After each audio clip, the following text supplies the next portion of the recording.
I am Ed, and along with John again. John, how long has it been since you've eaten now? The last time, now today is 102 days. I started January 2nd. 102 days. John, I'm looking at your face. I am now a believer in, what's the word, autophagy. I totally believe in it now. Your face looks so youthful compared to your beginning pictures. Have you noticed that? I did. One time I was answering one of the questions in the discussion board, and I looked, and it was the very first video I did, day 8, and I clicked on it, and I see the difference. It's like startling. Like my face was puffed out and everything. Like my body, I just looked like a lump. Like before, when I was looking at day 8, I would put you in your 40s. Now, dude, it's too hard to tell. I'm guessing somewhere between 27 and 33 is where. That's great to hear.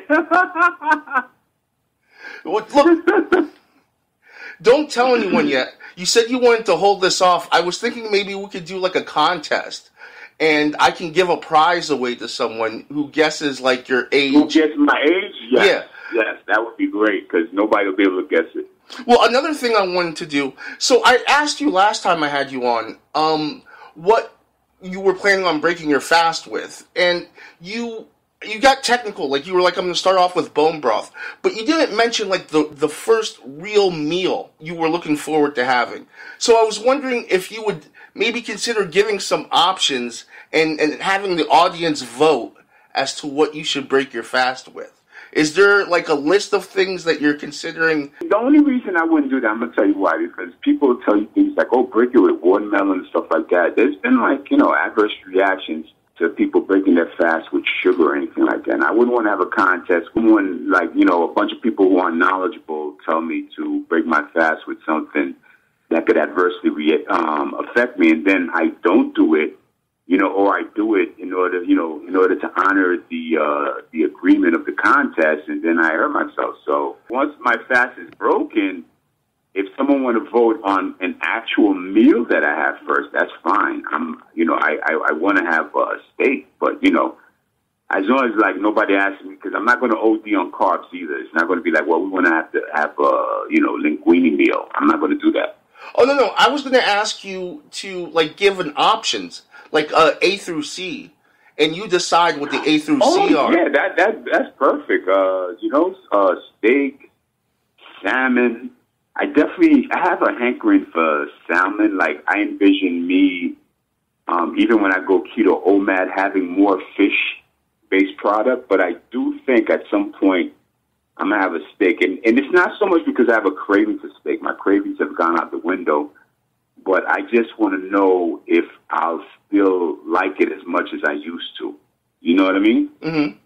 I don't know. I have to think about it, because I other than wanting to go heavy fish, and that's more from a health perspective, because like I said, this long-term fasting has really pushed the thought of food out my head is crazy, because prior to fasting, my life centered around food, I could be working and all I'm thinking about is, what I'm going to have next to eat, what I'm going to have next to eat. And all my life has been like that. It's always been plotting the next meal. But now, I could go to, days and don't even care about it. Even when I watch, the cooking show to know how I'm going to prepare my keto meals, it's just more like a mental note. Okay, I'll do this and that. I'll put in the foodie.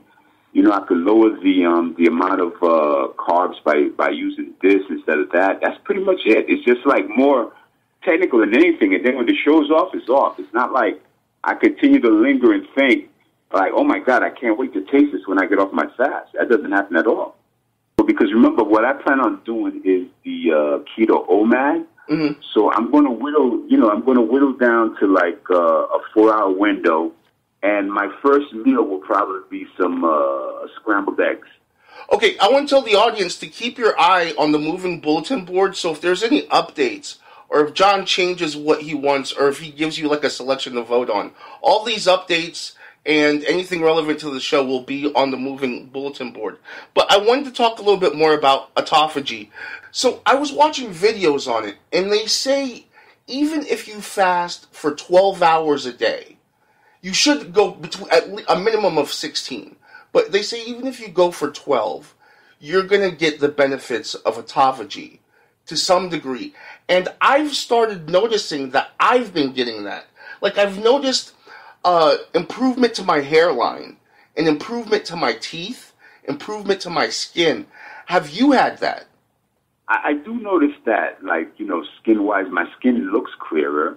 And, of course, like, I'm always vigilant for the loose skins, which autophagy is supposed to take care of. So I keep an eye out for it, and I haven't really noticed it. I mean, don't get me wrong. It's like, because so much fat is going, there's a lot of fat just kind of like sagging about. But as far as loose skin on how I see it on TV, on those shows, those surgery shows and things like that, I don't really see any signs of it. But it really wouldn't matter because, like, my plan, of course, is to go to keto OMAD because I feel like, I mean, think about it, dropping, going from 530 pounds to 195 pounds in 1 year. I don't think there's enough autophagy in the world to really deal with the type of loose skin I'm about to unleash. So I figure when I go keto OMAD, that should be able to take care of anything that the original fast didn't take care of. But even if it don't, if I had a choice of being 195 with some loose skin or being 530 pounds, I'll take 195 with loose skin every single day. Well, would you consider having the surgery for loose skin? Or have you looked into that? Because you sound apprehensive about that. I don't think that'll be necessary because I really believe in what Dr. Jason Funk says about autophagy. I do believe that if I just keep putting my body in a state of autophagy, which will happen because, again, I'm going OMAD for the rest of my life. I mean, not necessarily keto. The keto OMAD is really to get me down to 195. Should I not fast to 195? But once I hit 195, I'm going OMAD for the rest of my life. And on top of going OMAD, like I said, I'm going to choose 1 day a week where I fast.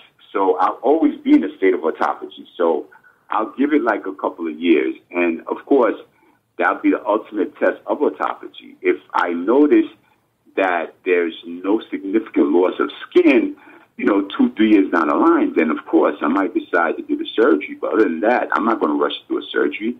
Just like I didn't rush to do gastric bypass, even though everybody was pushing me to do the gastric bypass. My mother even offered to pay for me to do the gastric bypass. Yeah, she offered to pay because she was so worried about me. And I just kept BSing her and putting it off. Yeah, I'm going to do it, saying, look, the wife is pregnant right now. Let me wait. And then when the baby's born, it's like, well, you know what? It's too much work taking care of a baby. She can't take care of the baby and be recovering from surgery. Let's wait till he gets older. I kept putting it off. Now, the talk of gastric bypass is a thing of the past. No one is talking about that ever again. It sounds to me, though, your plan for after you break your fast would still cause you to lose weight. Do you have anything for just to plateau and just to hold your weight? I mean, yeah, OMAD would cause me to lose weight and probably get me to my normalized weight, I believe. Because there are plenty of people who OMAD and they don't get any smaller than they are. And also, like, once I start eating again, one of the things I am going to do is go to the gym, work out, and build muscle. Muscle weighs more than fat. So I don't think I'm going to lose so much weight as much as I'm going to stabilize and maybe even gain some muscle weight.